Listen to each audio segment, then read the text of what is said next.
with that, we move on to our next segment where we change hemispheres, not quite change codes, but obviously it's club rugby instead of international rugby. Any other weekend, this would be the headline all over Europe, all over the rugby world, but circumstances being the case, it isn't. But we obviously have two finals, Champions Cup and Challenge Cup. Two exciting games with two exciting teams, and I suppose first we're going to start with the more illustrious of the competitions, which is the Champions Cup. And with that, we have two fantastic teams, first-time winners. It'll definitely be a first-time winner coming out of this game. We have Exeter Chiefs versus Racing 92. Yeah, it's an exciting one, isn't it? I mean, as you say, any other week, I can't have envisaged doing this podcast a potential week where there's a European final and it doesn't top the billing. Yeah. It's strange times when that stuff is going on. But yeah, this is, I mean, you want to talk about salivating at the mouth ahead of a rugby weekend. We have two European finals, but a Champions Cup final, as well as a Bledisloe game. It's not often you see that, and it's very, very exciting. I mean, two new faces in many ways. As Leinster fans, we've had our egos bruised. It's one thing to lose; it's another thing to lose to a team that goes on to lose. Yes. Where does that leave you? Yeah. Leinster don't feature. Saracens don't feature. None of Toulouse don't feature. Mm-hmm. It's new blood and new teams. But I think on the whole, it is the best two teams in Europe this year. It's probably the most clinical and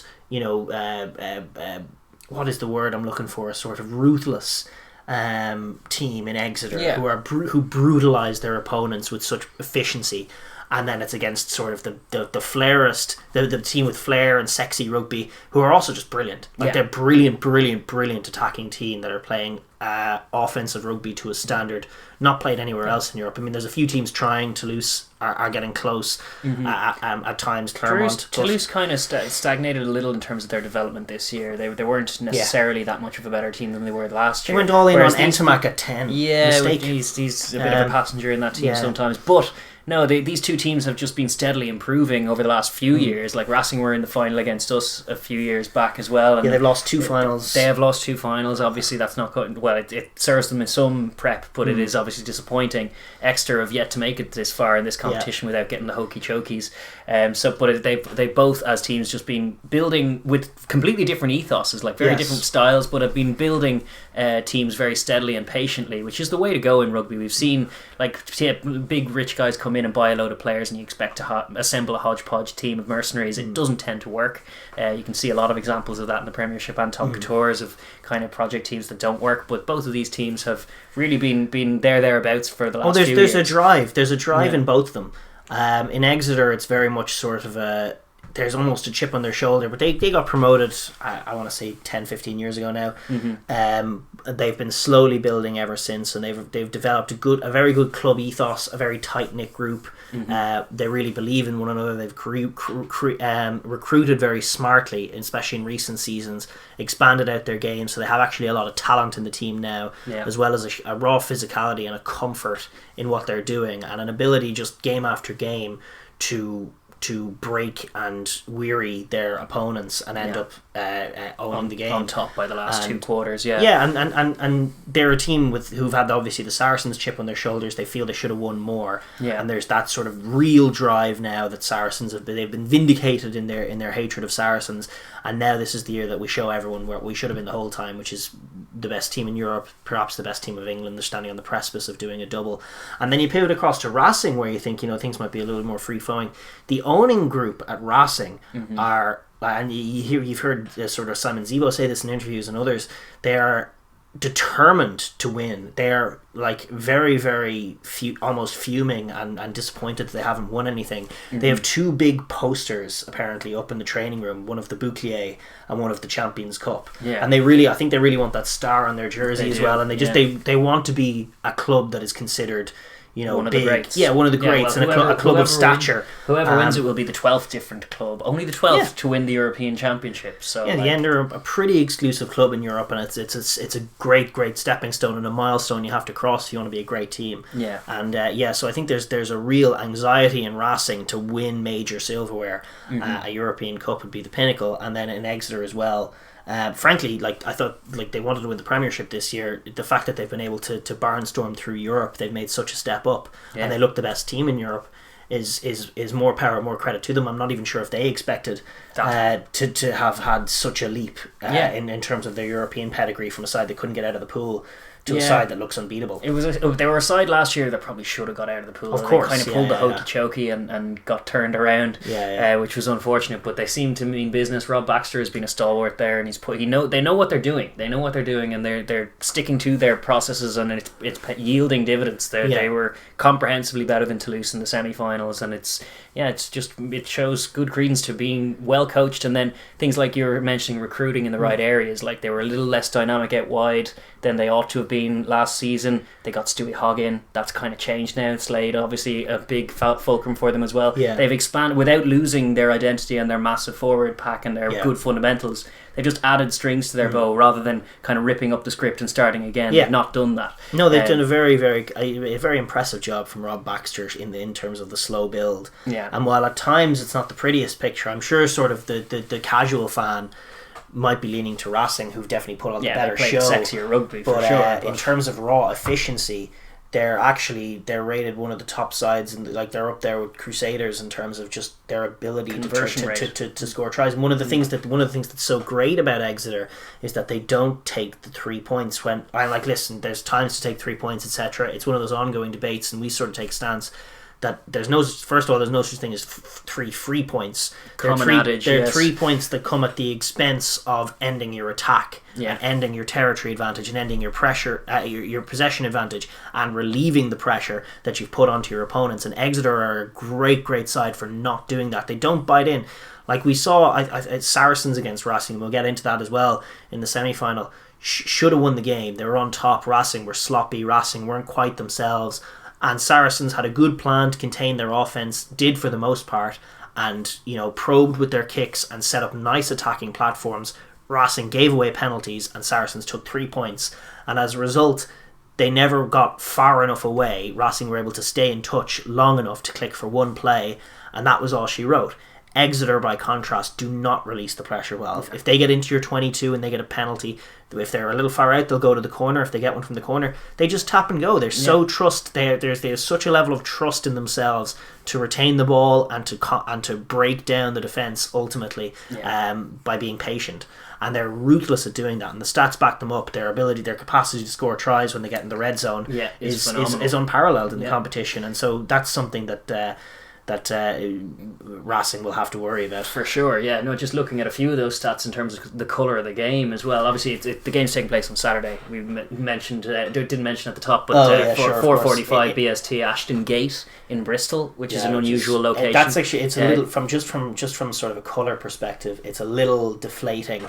It's a 27,000 seater is Ashton Gate. It's in a small stadium with no fans, so there's probably it's just a club ground as well. It's Ashton Gate in Bristol, which we're used to seeing every week in the Premiership. So it loses a bit of the sort of gravitas and the colour that the Champions Cup final can and does bring. I mean, far cry from St James's. I was in St James's Park last year, and one of the great things about Champions Cup finals always is they're just magnificent to experience as a fan. You have fans from clubs all over Europe. It's a bit of a tradition. You buy your tickets at the start of the season and you go wearing your club colours regardless of where you came. You get Benetton fans and Toulouse fans and Leicester fans all mixing and having a good time, and obviously that dynamic, that beautiful fan dynamic that makes the competition so special, will be missing. So just from that point of view, it's a little sad. For sure. But then on the positive side, Nigel Owens is reffing the contest, which we always love to see. You go on, Nige. There's probably a chance of some light winds and some light rain, but nothing too major as far as affecting the conditions. Then just looking through a few of those stats, because you were mentioning some of them, in terms of Exeter have scored 7 tries from tap and goes this season. That's the most of any team in the competition. And by contrast, Racing have scored 7 kick return tries, the most of anyone in the competition, which is a little illustration of the differences between the sides. Sam Simmons, the number 8 for Exeter, is the top try scorer in the tournament, also 7 with 7 tries. A lot of pick and jamming going on there. And then Finn Russell has the most assists, also with 7. The rule of 7 going on. But it just shows some of those stats kind of reveal just the different ways that the teams are approaching attacking. Vakatawa has beaten 48 defenders, the most of anyone in the competition. 19 more than Noel, Larmer and Ludlam, who are tied in second. So Vakatawa in the 13 shirt, obviously devastating. And Joe Simmons, the kicker for Exeter, has the best kicking percentage stats in terms of the whole comp. He is 94%, 34 kicks from 36. And that kind of goes to your point that they won't take on the marginal penalties. They'll kick to the corner. If a penalty comes that is under the post, sometimes they will kick it, but more often those are conversions from under the post, because they'll pick and jam and they'll work towards the post, so a lot of their conversions are easy. Now, not to diminish what is an impeccable or close to impeccable kicking stat, but that is symptomatic. He's not taking kicks from the halfway line. He's not pot shotting a lot of the time because because their picture is setting up stall in their opponent's half, buckling them and getting the score then. Absolutely. Often with a yellow card in tow, etc. That is interesting. In terms of the squad news in the two teams, Racing are coming into the game with a pretty settled side. You got Benaroo in there with Camille Shai. You got I think Dominic Bird and one of Bernard Leroux or Dunica Ryan, who I think if Dunica Ryan's fit, I think they will go with him. You got Sankani, you got Klassen in there. You've obviously got Eira Beren and Finn Russell at halfback. Laurie as well, isn't he? Laurie in the back row as well. Yeah. Laurie in there. Eira Beren and Finn in halfback. I expect Klemenchak and Vakatawa to continue in the centre. And then the sort of question mark is in the back three. They have a couple of concerns in the back three. First of all, like where they started the season, they had, I think it was Imov, Toma and Dulan. That's what they played most of the pool games in, and they were the most clinical back three around. We know Imov and Teddy Toma are so good on the ball, and Dulan's a lovely assured presence as well. He is missed. He's been nowhere since lockdown, which is unfortunate. Yeah, so they had an excellent back three that was scoring tries, and then sort of as the tournament's gone on, it's got madder and madder, and Dulan got a long-term injury. Teddy Toma has been out injured. Imov was out briefly injured as well. And then they got Curtly Beale in to cover for Brice Dulan, and then Curtly Beale went and got himself a red card, and he hasn't really emerged since. But I think he might be back. I'm trying to find out, but I'm not sure. But what they went with in the semi-final was Zebo at fullback, and Zebo didn't have a good game. He doesn't bring what those guys can bring from an offensive point of view. He's not the clinical finisher. He's sort of a fill-in player a little bit. Like, he has his moments. He can certainly catch and pass without any issue. He has a decent boot on him, but he doesn't really bring anything special or anything extra that those guys bring. No, for sure. So from as such, they've been a little bit stagnated compared to their flowy pool stage form. For sure, they weren't as flowy in that Sarries game. I think Imov and Toma are back, which is great for them, and if they can get those guys in, and if those guys are right, that'll be massive. And then the question mark is whether they persist with Zebo or whether they can get Curtly Beale back in, whether there's that level of trust there. Well, there's a question of do you stick with Zebo because he's been with the side, obviously, or do you throw Beale in for what is, despite all the weird circumstances and the odd time of year, it is a European final. It's the Champions Cup final. I don't doubt that Curtly Beale is a better player than Simon Zebo. Comfortably a better player than Simon Zebo. But when he came in, he gave that red card, and he's temperamental sod at the best of times. The question from a coach's point of view always has to be, is he in the right frame of mind?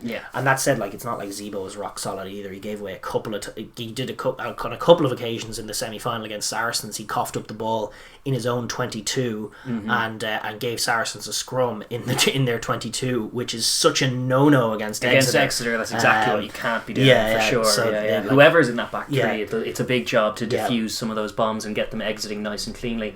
But then on the Exeter side, Exeter just today actually, but they got the all clear COVID wise. They all got tested, and there's apparently no COVID in the club, which is good to hear from an English club. From an English club, exactly. So there's no issue there. It seems like all of them will be available. We don't know about Jack Noel. He probably is going to miss out if the rumour mill is to be believed, which is unfortunate because it's a final and he's one of their box office players. But in O'Flaherty and Woodburn and Hogg, that has been their back three in the Premiership, and that is a pretty attacking back three. Again, themselves, they managed to, despite the numerous options available to them, they've managed to arrive at a nice settled team. I think they have Slade in at 13. That's not going to change. Joe Simmons has taken over the 10 shirt. He's in there. That's pretty much decided. There's a little question mark at 12 as to whether they go with Devoto or Witten. Devoto. They've kind of rotated the two of them. I'm not sure who they'll favour in the final. It was Witten in the semi-final, but he was brilliant. Devoto played the semi-final last week. Yes. So it's curious. You don't even know who the incumbent is, and they've obviously got the little lad Jack Monder at 9. Yes, and their pack is where they really get it done. You know, they've got 6 really class props. But they're even settled in how they start. But they're that tight 5 of Hepburn, Cowan-Dickey, Harry Williams, Johnny Gray, and Johnny Hill and Johnny Gray. Yes, 2 Johnnies. That is huge. And then even Sam Simmons, top try scorer in the comp. Ewells is yes, in the back row. Ewers converted lock as well. They have a lot of line-out options and just a lot of heft. They're a big, physical, well-drilled pack. Yeah. And their number 8's the top try scorer in the tournament. It shows exactly what they know what they're doing and they know how to do it. Yeah. So as far as the squads, they're pretty settled. For sure. Yeah. And then just in terms of getting into the game. We'll look again at the winning conditions and what both sides will be looking to get out of it from either side of the ball. So we'll start with Racing, the French club. It was meant to be in Marseille, sure it would have been the home team in another world. But what do Racing want to do when they have the ball? And we were looking at this all throughout the season. Obviously, Finn and Iribarin, the halfbacks, are vital to their tempo and to their strategy because Exeter are not a team that you want to take on in the tight. You want to try and kind of circumvent that a little bit and make it about something else. And they have in Iribarin and Finn Russell, that is, 2 of the best playmakers around in terms of setting that tempo and picking those brilliant passes. And if you have Vakatawa in that kind of form where he's beaten 60-odd tacklers in a tournament, you can feed a lot of those danger men out wide for sure. Yeah, I think Exeter have a good defence. They're very physical without having an exceptional defence in terms of like guys like O'Flaherty on the wing. You feel like they could be tested more, and he's by no means a bad defender. Racing have elite attackers, especially if they've Toma and Imov on the pitch, and Vakatawa as just an insane beater of defenders, and Finn Russell as an insane distributor. The path is pretty easy. I mean, they're almost All Black like in the sense that their attack is very instinctual. Mike Prendergast, the attack coach, understands the talent he has, and it's all about sort of getting those guys reading the game right and then executing the plays. Finn Russell is one of the great readers of defences, and he's an absolute puzzle to solve because defenders don't know what he's going to do. He usually has a few options, and he usually has just a great read of what the defenders are thinking. So if someone like Slade bites up, if they're too narrow, he'll go either over the top or over to the crossfield kick.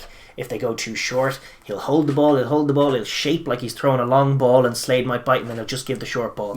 And then move around the corner again, and whoever he gives it to, be it Claessens or Vakatawa or Klemenchak, like the tempo that they can play with, they're all very difficult guys to tackle. They get go for a ball, he has the ball again, he has you in the same bind, only with more space. That's sort of the flowy picture that Racing are trying to paint. For sure. And if Vakatawa at the 13 channel can impose himself the way he's imposed himself throughout the competition, if he can make Slade second guess himself and also have to bite down on him because he's dominating the collision zone, so then you can create more space out wide, that'll be the picture they want to paint. Certainly for Finn, it's on him, his burden of responsibility to kind of marshal what the backline's doing. But Iribarin, who I am a huge fan of, he's been very impressive for years. His job will be obviously just mixing it up. The forward carriers will have to carry around the fringes, even though you don't want to make the game about that. So you need to try and, when you're playing off 9, mix up the length of the passes, have multiple options, a few out to try and fold the defence. But also one area of weakness that in the Exeter defence that I've noticed throughout the whole season, Toulouse exposed it for one of the tries they scored, is the short side. I was very excited for the prospect of Leinster taking on Exeter if they had made it that far, because I think Leinster are good at flooding short side. I think French sides in general understand how to flood small channels with lots of numbers. I think there is space against Exeter on the short side, and it's on Iribarin to spot it because Finn's obviously going to be on the open side. So if he can, there will be moments in the match if they can get that quick ball where the short side's available. It'll be nice to see them click and go for it. Exactly, anything they can get there, boys. Like if it's Teddy Toma or Imov, all they'll need is open field, and if you can put them in the open field with the ball, chances are, like as good as Stuart Hogg is, like he could be done by them easily. They're such elite attackers. That's such a weapon that Racing have. I mean, one of the things that has to be considered, this is the area that is Racing's strength, their offense. This is where they've made their name, and it took them 75 minutes to score a try against Saracens. I mean, they got out of jail. It was a magnificent play. It was a lovely read from Finn Russell, beautifully executed chip. I mean, you've seen it so often. He's such a lovely attacking player. Vakatawa, beautiful link-up work, Finn again, and Imov, and then try. Yeah. And it was a gorgeous, gorgeous try, but it took them 75 minutes. And I guarantee if it takes them 75 minutes to score a try this week, they will not win the game. Yeah. No way, no how. Exeter are too clinical, and they'll get their opportunities and they'll take them. And in terms of what happened in the Toulouse game, that was sort of the picture. I mean, Toulouse had all the possession in the first half. They took a 6-point lead. Then Exeter got one drive, 7-6. Yeah. That is brutal. Yeah. It's like a different form of all-blacking a team. And that is something that Racing are going to have to be conscious of, because Exeter, they're so clinical and they're so physical that they just put the pressure on you. They can keep the pressure valve on you with one opportunity for ages, and they come away with a try. So if Racing aren't clinical in response, the game will get away from them. Racing need to flip the script on Exeter by putting scoreboard pressure on them, by flipping it around and putting the pressure on them. If they can get early scores, if they can get a 10 or 14 point lead, I think that would be massive in terms of moving the pressure from themselves to Exeter. So I think they would want to back their technical ability on exits very well if they're going to take 3-pointers. Yes. And I actually don't think that's a strength of theirs. I think they're a little loose in the backfield. I think their kicking game is at times a little loose. I think when they have the ball for too long in their own half, they're liable to make errors and give Exeter ins. Yeah. So I think if they go about the game the way that Toulouse went about the game, which is owning the ball, causing some things, and trying to build slow scoreboard pressure. Oh, we have a penalty here, we'll kick 3, slow scoreboard pressure. It's very top couture's, although Racing do tend to break the mould. They do. I think that if Exeter are going to be going for tries, I know I'm a broken record saying this, Racing need to be going for tries, and I don't think that 3 points, I think like a 6-point lead for Racing could be doom unless they're very, very technical on exits and very, very good defensively and manage to control the game, which I don't think is their game. No. I think they need to start the game like lightning, and I think they need to punish Exeter every time they get up into Exeter's 22 with speed and tries. Yeah. Well, one criticism you'd have of Exeter, even though they have been very efficient, is that they go through a lot of phases before getting their try. They're quite slow to get their scores, even though they can be clinical with getting them. So paint the picture we haven't seen. The Exeter are the unbeaten team remaining. They're 7-0-1 this season. They had a draw against Glasgow. They had a draw against Glasgow. Which Stuart Hogg missed a kick to win it, if you recall. I do remember that now. He's obviously switched to... No, he missed a kick in Exeter. Oh, sorry, in Exeter. Glasgow. That's right.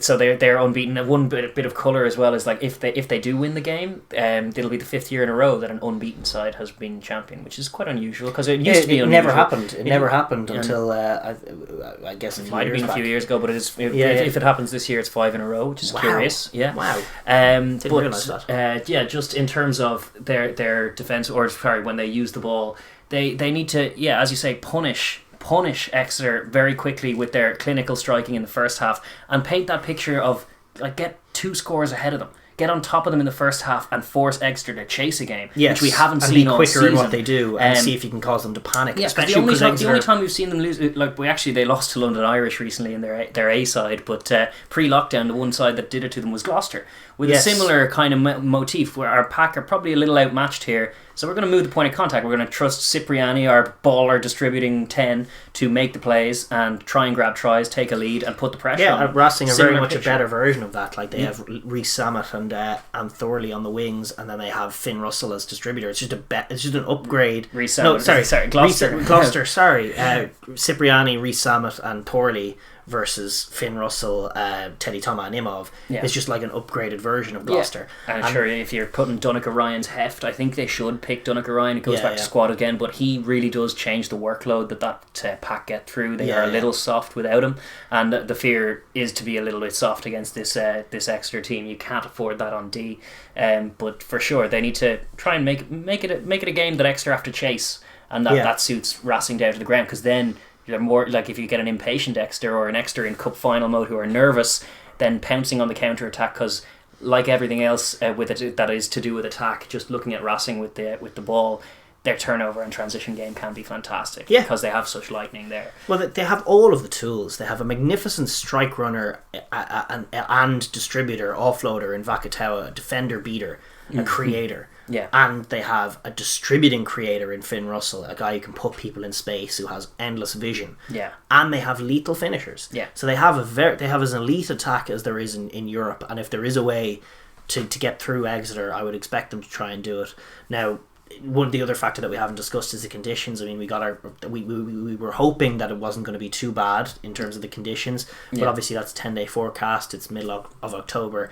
You were in, Bristol in England. It's not exactly, the south of France. Yes, so there's potential for a rainy day. Yeah, which suits Exeter. That would absolutely tip the scales in Exeter's favour. And if it is lashing rain, Racing have to execute all that harder. They have to, the capacity to get around teams diminishes greatly. It would diminish the impact of the likes of Vakatawa or the likes of Teddy Toma or any of these guys. Become more of a game for your Camille Shaz and your Wenceslas Laures and all of these guys need to be working hard. That's one of those uncontrollable factors that's going to tip the scale perhaps one way or the other. Yeah. But certainly if that is the adjustment, you're still backing your halfbacks to guide you around the pitch, and you're still backing your attack to finish just from those narrower starting points, I would say. Well, certainly on D, Racing will have that big job anyway, regardless of conditions, because they knowing what Exeter are going to do is one thing. Every team that goes into it knows what they're going to do, but so few of them stop it. And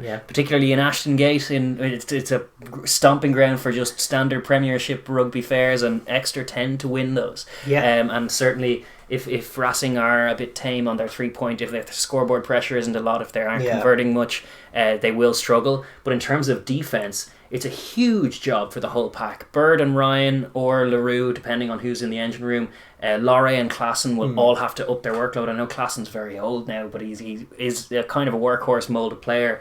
Even Benaroo and Henry Colum, the tight head, will need to make their share of dominant hits. The whole pack will need to make their share of driving back hits, because Exeter, when they just get that head of steam up, they're impossible to stop. You need to drive them back. And I think primary steal job has to be Camille Shah. I think he is their best defensive asset by quite a distance. He is a phenomenon over the ball. Very tough to move, very industrious. Obviously opposite him is Luke Cowan-Dickey. They're two elite international caliber twos. But for Racing, they need to generate some of those turnovers, not just to strike off, but in terms of D, if they can release that pressure valve in the 22, if they can stop that formidable Exeter multi-phase and escape the red zone without Exeter scoring, that's a big, it's a cup final rugby. All of those moments count so much. That'll be big seismic ones. If you can get one or two big steals in the first half, that would be massive. If they could stop Exeter painting their picture in the 22, that would be massive. I think certainly plan A needs to be to limit those opportunities, and one of the ways you do that is not by giving them not allowing them to have easy access when they do have the ball a little deeper in the field.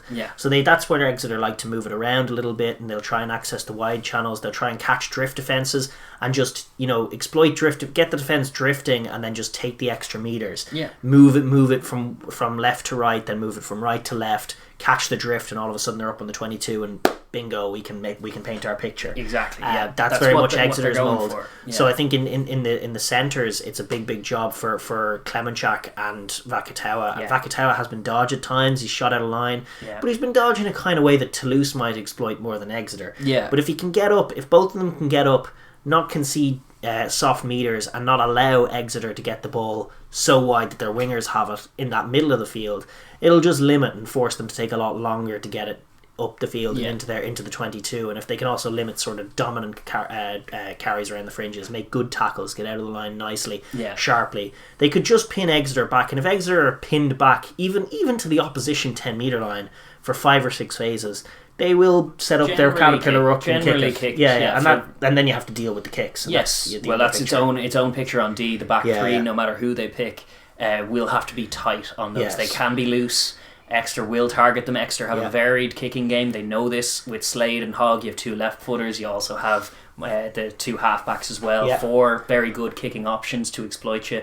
They need to be alive to it in the backfield. And then as far as leading the line, I think it's on Klemenchak. He needs to do his best little Henry Chavancy impression and get up out of the line hard and fast in that 12 channel to shut out the potential space for Slade out wide, because Slade for them is the key to the outside channels, and it kind of starts inside him, and as far as stopping his ability to access them and to bring their back three into the play, which they'll only really endeavour to do in the middle of the park generally. They have shown a willingness and more of a recognition this season, whereas it was a criticism last season that they would just relentlessly in the 22 just pick and jam all the time. They have scored a few tries where they pick and jam.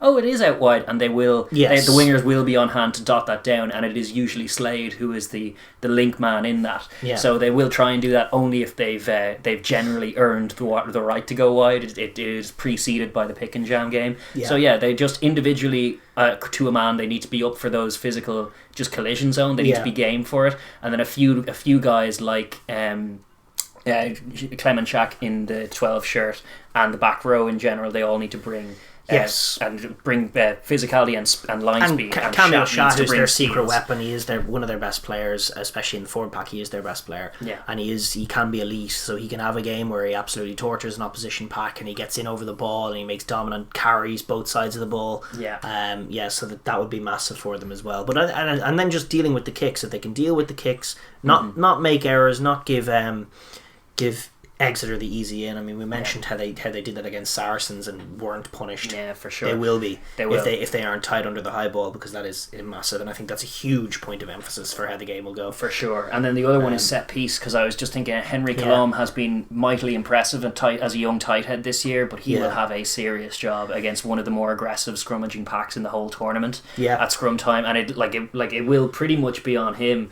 to lock that down. Racing will be looking for parity, will be looking to move the ball away from the set piece through their quick halfbacks, but it all starts at the rocket tight head, and he will be under pressure. It does, and the hooking of Shah. I mean, in terms of having their own possession, the ball does need to be quick hook and at the base.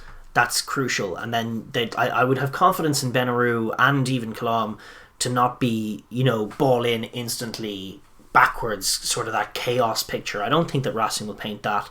But what will happen is that the sheer heft that Exeter have going on with their 3 second rows and their Vermeulen and Simmons as a back five is absolutely massive, as well as their humongous props. The amount of weight that's going to be coming through on Racing is colossal. So ultimately, I think Exeter will start marching forward, and it's on Racing when Exeter have it to lock it down long enough that the ref tells them to use it, and when they have it just to get it in and get it out. So the scrum very much one way, but if Racing can achieve parity, they'll be happy with that. For sure. And actually with the line out, I was just looking at statistically, they both have pretty excellent line outs, to be honest, no matter who they pick. We were mentioning the two hookers, Camille Shat and Cowan Dickey, are pretty much world-class operators, so I don't really have a doubt that barring a drastic kind of underperformance from one or the other of them, or a major system malfunction, I think they'll be pretty clean on their line out, because the other factor is they don't really have line out poachers in their team. That's not really their game. They don't tend to jump to compete, and neither of them really maul either. Like Exeter do set up a maul sometimes, but they'll more often tap and go through the multi-phase carry game.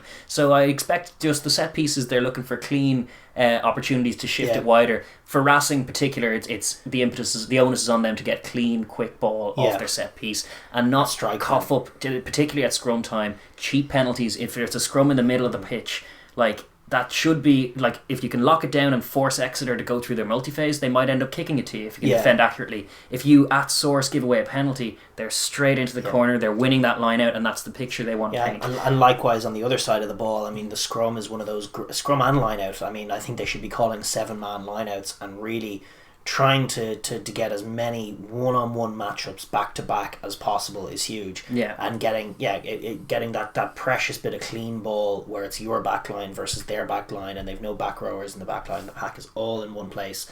That is one of those precious pictures that they're going to need to exploit if they're going to win the game. And also, scrums are one where that is possible. If Henry Colombe can lock it down, then it's a great opportunity for them to attack in exactly that way. You can have two sides of the scrum, you can have one-on-one matchups. Vakatawa has been beating defenders left, right and centre. If he can occupy Slade, shut them down, fold the defence, that's obviously a good picture for Racing. But then for Exeter, with them involved, we've kind of touched on it throughout, there's no surprises. We all kind of know what to expect from them with the ball in hand. It's a very physical game. It involves big forwards carrying hard into the contact and really kind of breaking their opponents, backing their fitness and physicality to get them over the line. Even if if they're slow at the start, they just keep themselves in touch, keep the scoreboard ticking over enough to be in striking distance, and then back themselves to score at the end. One of the interesting stats actually is that Exeter have scored the most tries in the third quarter of any team, with I think 13, and Racing have scored the most tries in the second quarter. So just either side of half time, championship minutes.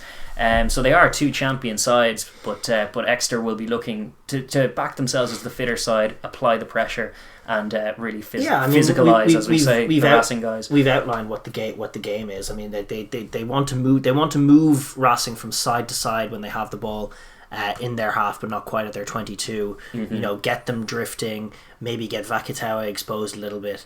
Get over the gain line. O'Flaherty is a very deceptive runner when he does get over the gain line. Noel obviously likewise, and Hogg obviously. Noel might not be there, but they would back themselves in those outside channels to cause Racing a bit of pressure, get them going backwards, get them trying to sort of absorb the hit and then moving it again down through the middle, nice and simple, no fancy offloads, but getting their men in a bit of space, getting the defence retreating, and then working their way to the opposition 22, where everything does tighten up and everything is about just getting on top of them physically.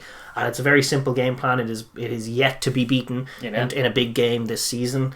And I think they'll be very confident. I don't think they'll be changing much about what their picture is. They're obviously kicking from their own half. This is it. Well, from their own half, from the middle third, really, they'll probe, as you say, side to side, kind of test the fringes. But then, if they've managed to pull any wingers up or something, they will drop it on the toe. They will try and find a touch finder in the opposition 22 and force Racing to exit, because with every exit brings its opportunity for them to mess it up, cough up a chief turnover from a drop ball or from a technical penalty or infringement. Saracens painted the picture against Racing. They defended them well, and then they put them under huge pressure with nice little attacking kicks. They had loads of them. Racing's back three did not deal with it, and then they got scrums in the 22, and it's really on Saracens that they didn't make more of those opportunities than they should have.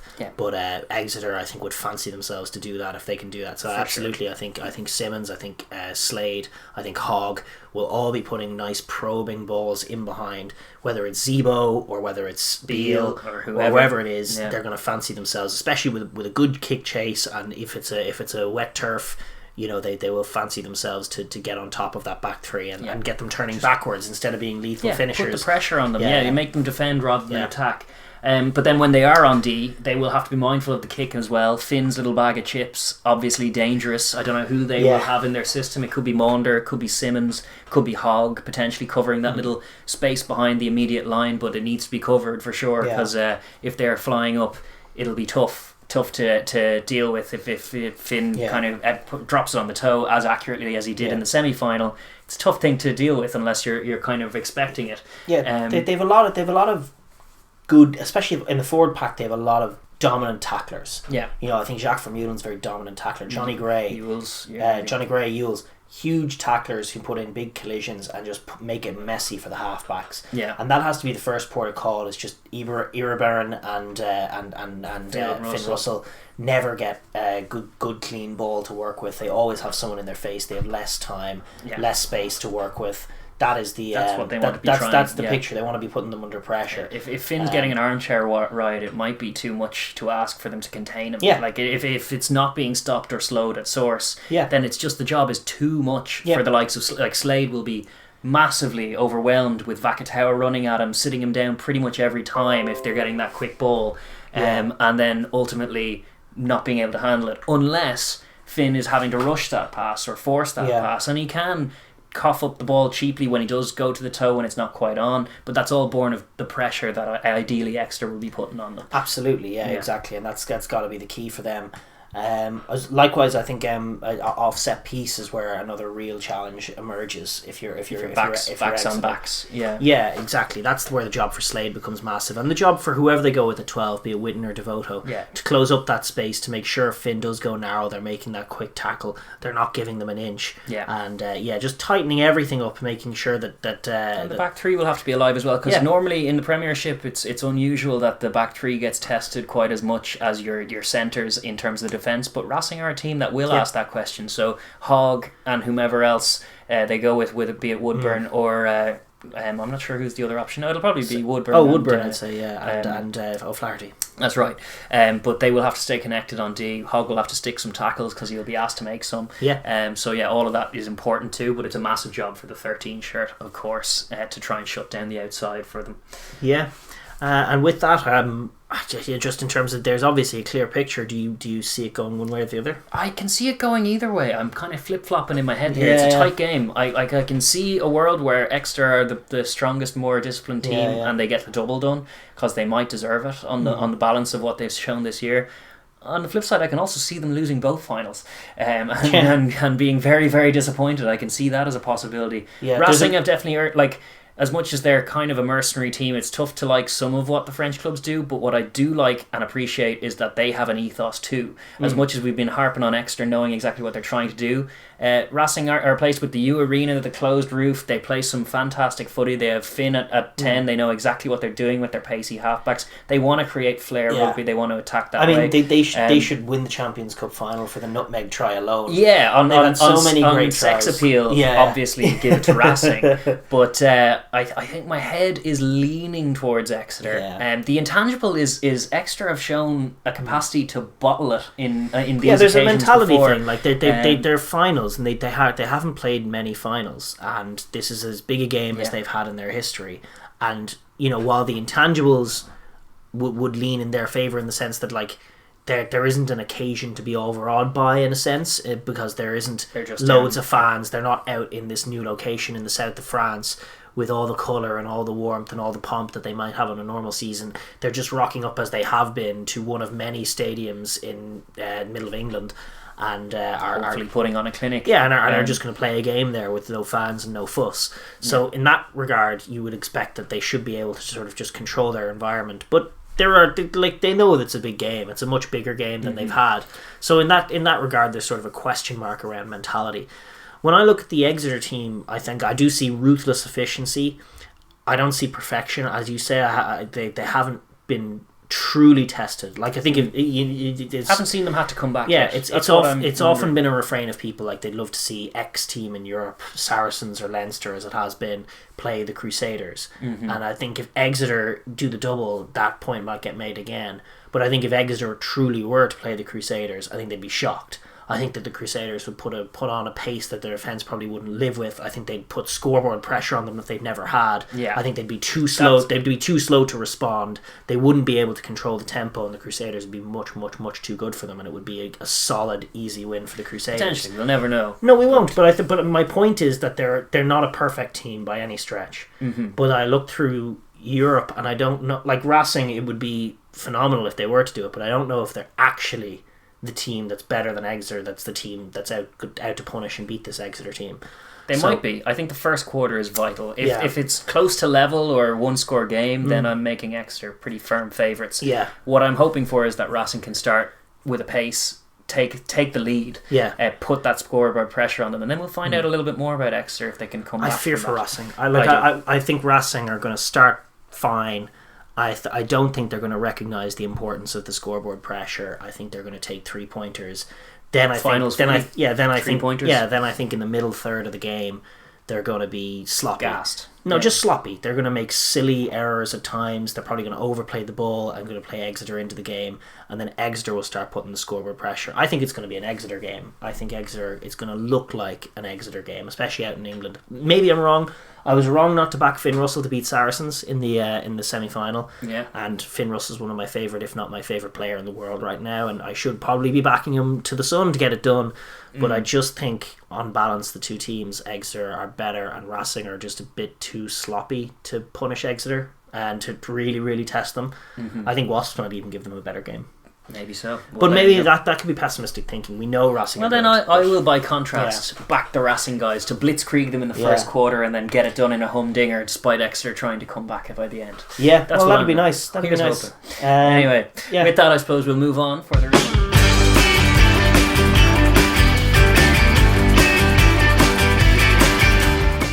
Thanks for watching the Overlap Rugby podcast. If you want to subscribe, there should be a button up here. Don't forget to give us a like and share with your friends, and please leave comments down below. We love the conversation. Thanks.